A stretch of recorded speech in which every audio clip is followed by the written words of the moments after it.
they have given us to be with you here again. And today we want to share with you an operation that was a huge challenge for us, that was also a huge success. The name of the operation is Cobal Garbanac. So regarding criminal organizations, there have been a lot of research on this issue. And for the investigation we had to carry it out, we used some of these materials. First of all, we have to think about how criminal organizations are formed. If we want to make a difference between cybercrime organizations and criminal organizations, we need to talk about the different personal relations involved, because cyber criminals get to know each other in some forums, and they start committing crimes without personally knowing each other. So reputation or information they have is just the nickname of these people. Also, other difference with traditional criminal organizations. Traditional criminal organization or offline criminal organizations have a vertical organization. There is a leader, and from that leader, the rest of the people depend on this person. And in cyber organizations, the structure, the hierarchical structure, is a horizontal structure, and the organization is based on the different capacities of each component. There is not a specific leader in these organizations. As for the type of agreements they have in cyber organizations, there is no. They work like with temporary contracts. In traditional criminal organizations have even blood pacts. If you want to leave a traditional criminal organization, you can be risking your life. Also, cyber criminals can sell their capacities to other organizations and this is not a problem. In the physical world, there are some incompatibilities that criminals must face if they want to work with other organizations. The development of the Internet involved some improvements regarding services offered by some providers, such as banking systems. Therefore, online banking was developed, and cybercriminals started to pay attention to this. And some specific malwares for online banking started to appear, such as Deus or Spy. These malwares are focused on the clients. They try to infect the computers of the victim to obtain the credentials of the victim and steal their money. A very advanced organization regarding this issue was CARBEB. CARBEB identified the antivirus of the victim, and they tried to steal data from that. And here is where our criminal organizations appeared. After Carbero, other malware programs started to appear, but criminals started to think this way. Why should we attack clients? We should attack directly the institutions, because they hold the money. In order to do so, they have to cross all the barriers that these bodies have. So from Carbero, they developed Anunax. Anunax was based on the source code of Carbero, and they developed their program from that. There is a report on this group, Anunax, which is based in Russia. All the attacks took place in Russian banks. They ended up attacking 3 times the same bank, and the benefits the organization was obtaining was about $2 million per attack. When Anunax stopped working, because of the measures implemented by the IT departments of the different banks, they continued developing their programs, and they developed Carbanax. Carbanax is a very evolved version of Anunnaki. We heard about it in 2011. They externalized part of the process. They have extended the scope. And, well, Javier will explain later about some other issues. When when Carbanak stopped being useful because of the computing measures of companies, next thing happened. Cyber criminals usually reuse things they've used before. And in this case, Carbanak was sold to a criminal organization called FIN7, and this organization modified the malware and addressed it to users instead of the organizations, the banks. And they started also attacking points of sales. So any card that was introduced in a point of sale the program could collect the data in order to use it. And we could arrest, in collaboration with the FBI, the leaders of this criminal group. From this point, we started our investigation started. Well, good afternoon, everyone. Now I'm going to try to introduce the operating part of the investigation and how we started working from the police to monitor this cyber criminal and international organization, and how we found different opportunities to start taking legal actions and arresting the person in charge of this organization. One of the main moments for us was that an incident that happened in Taiwan in 2016. This was almost a perfect theft because the members of the criminal organization managed to steal almost $3 million from a banking institution of that country, of Taiwan, through a highly sophisticated method.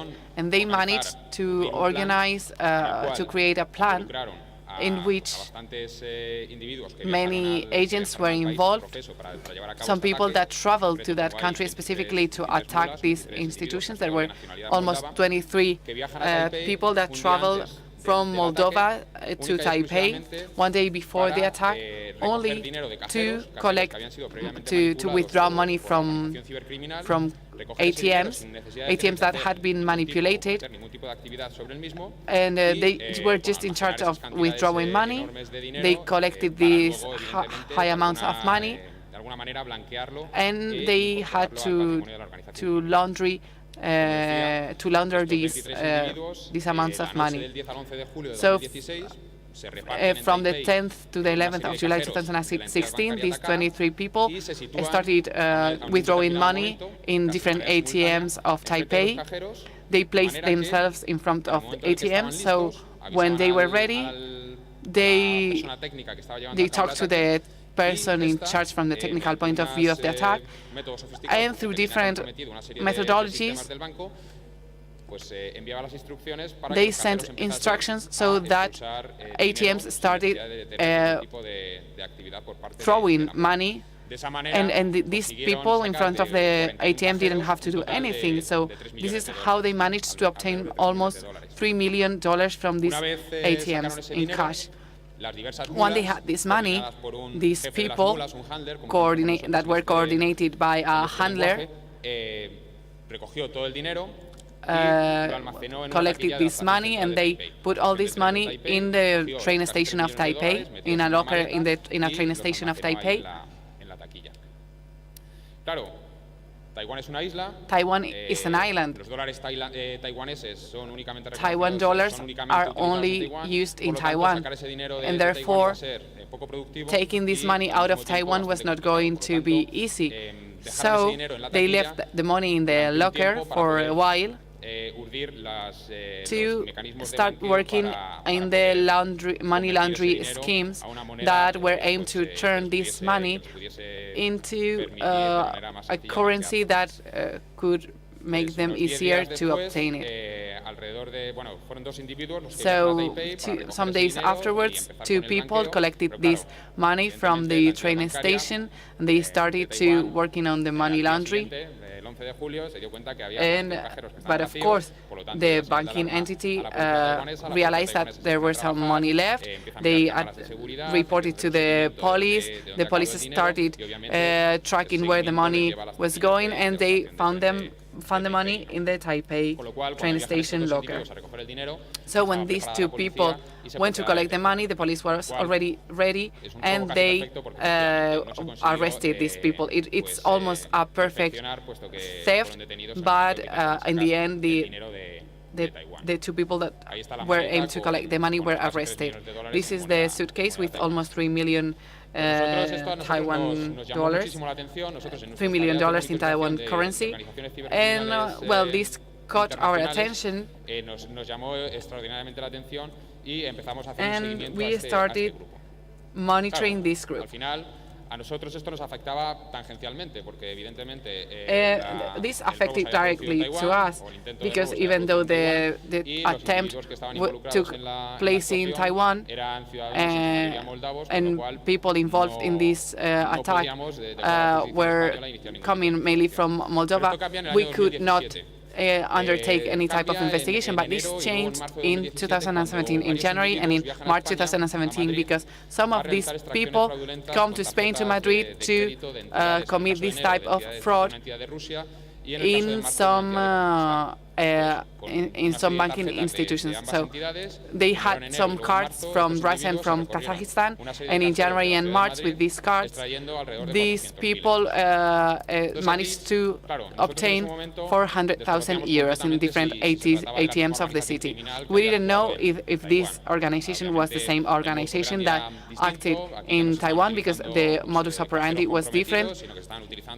They were using here fraudulent or fake cards. The ATMs were not manipulated, but we could start investigating here, because the fraud had already taken place here in Spain.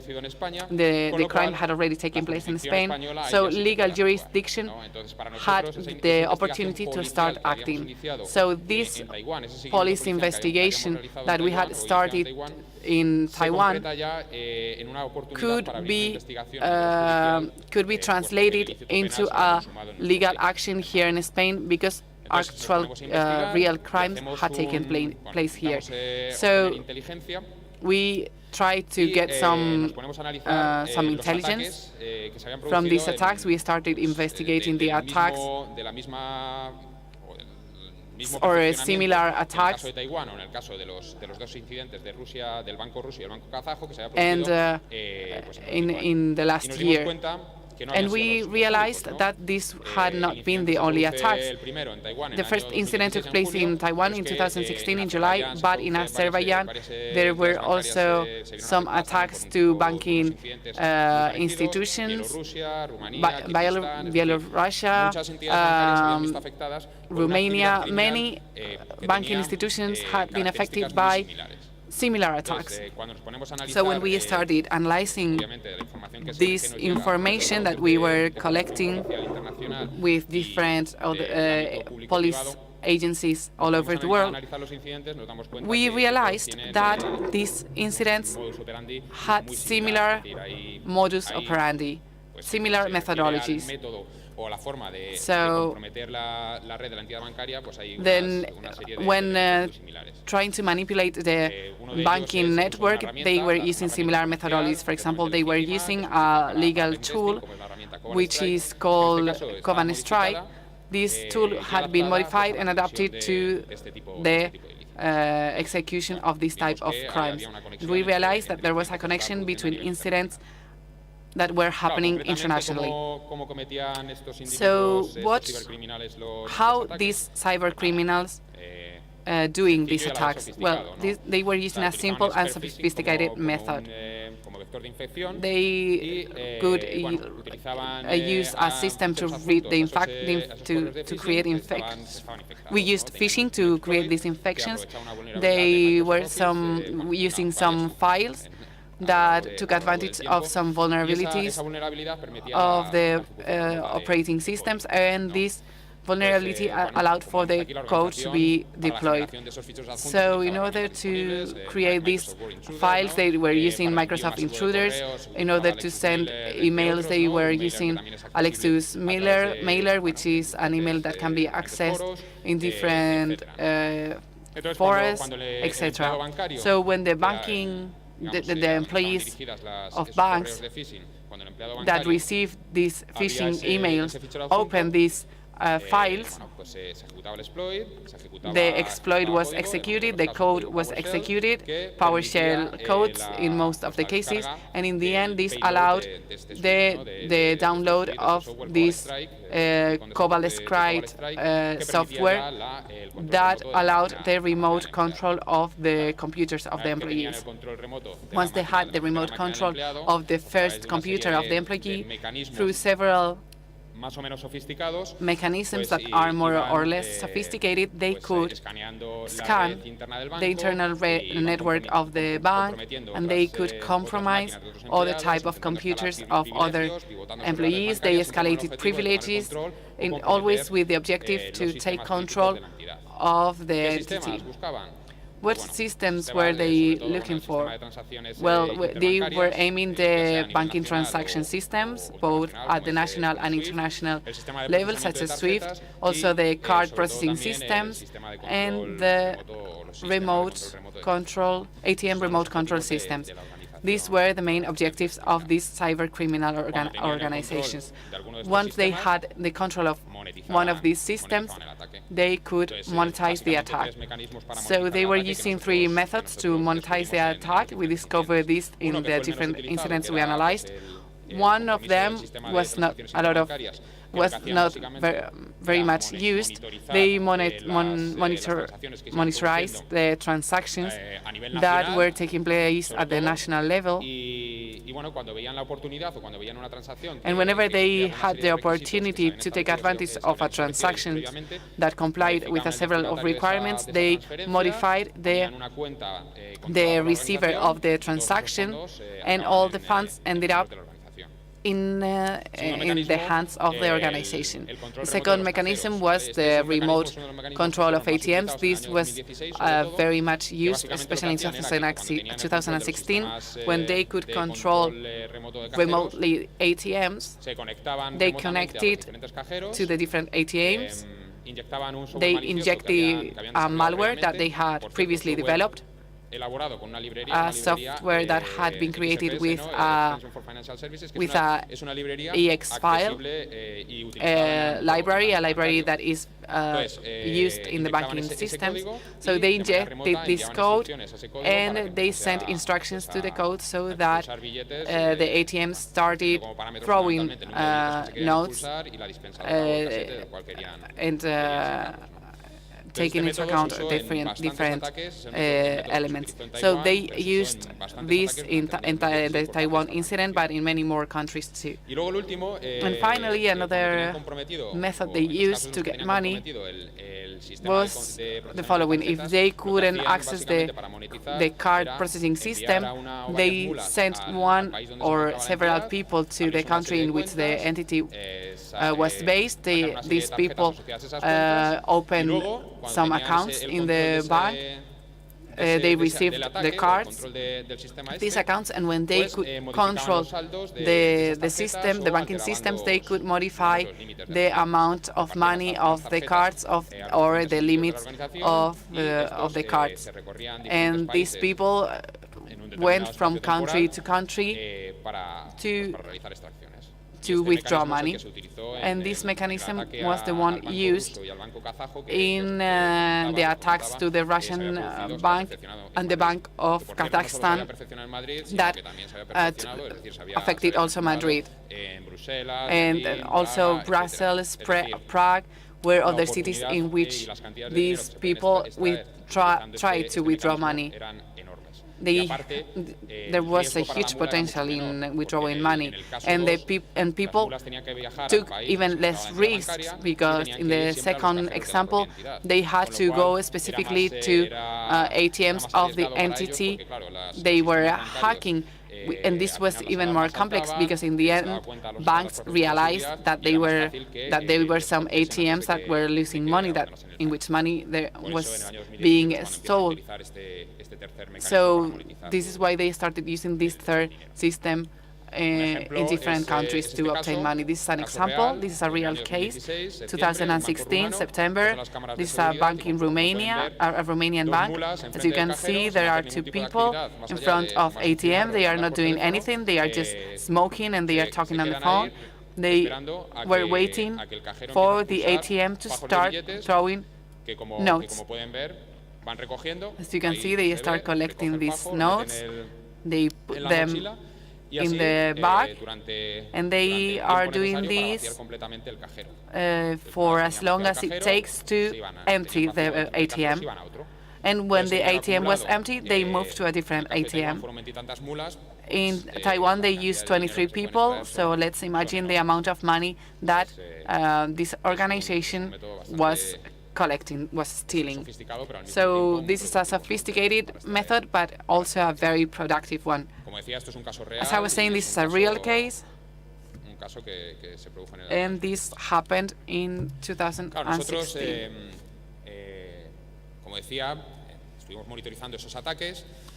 As I was saying, we started monitoring these attacks. We started collecting information about the people that were being arrested in different countries, but these people had not a direct contact with the criminal organization. They had a direct contact with the leaders in each country of these people. So these handlers. So in the end, we could manage to arrest these handlers, and these handlers do have a more direct contact with criminals. There were two arrests, one in Belarus and one in Taiwan. And here we could obtain some computing information that we could analyze, and we started getting some information about the criminal organizations, the technical people in charge of the criminal organizations, and this is how we could move forward with our investigation.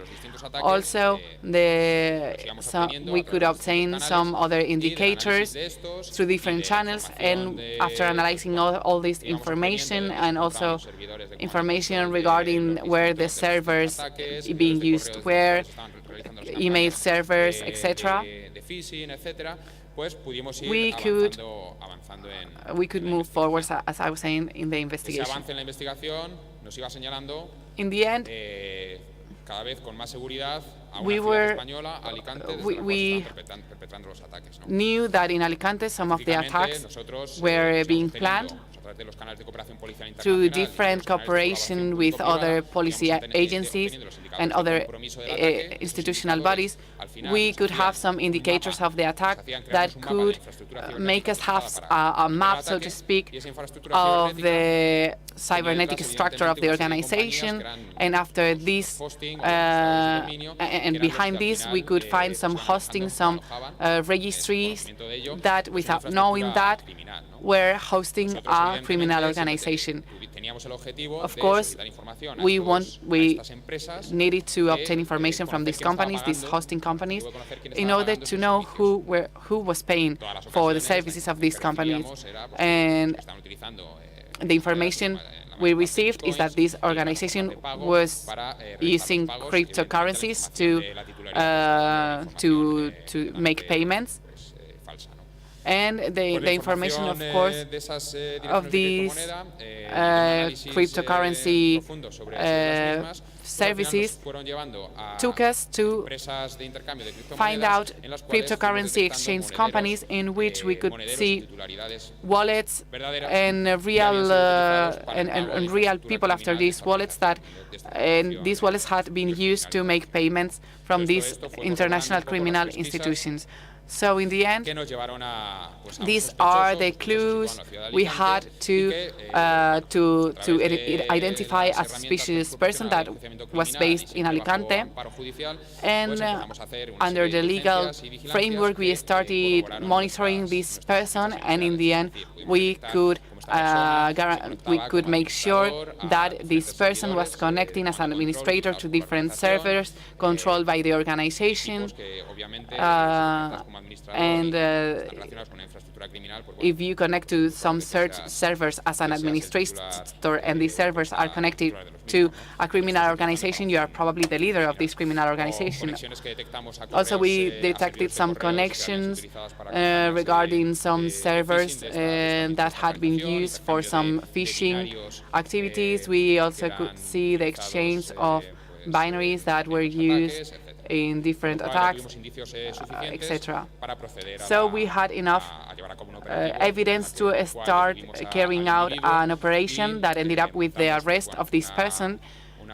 And as you can see, we had a working room that in which we analyzed all the computing information we were collecting, and we could report all these to the legal authorities. As you can imagine, the organization was obtaining a lot of money, in cash money, but of course, in the end, the organization needed to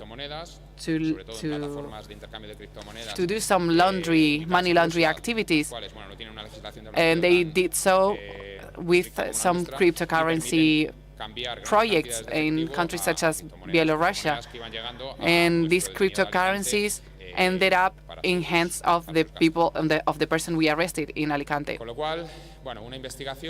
So this is a case of success that we wanted to present you. This is a case of success that involved a cyber criminal organization. It's true that we cannot give more details about this because there's some confidential information, but as you can imagine, we've collected a lot of important information that is going to allow us to understand better the way this organization was working, and we are going to be able to clarify some of the attacks this organization has been doing. And finally, from the analysis we are carrying out, we could confirm what Carlos was saying. We could confirm the structure that cyber criminal organizations usually have. We can see that there are some programmers that are hired by these organizations in order to develop the modules needed to do these attacks. Of course, there is also the need of having people working in the field, and these people in the end can give us a lot of clues to get to know how this organization is working. And I hope you like the presentation. I think this is a very important case, and thank you so much for your attention.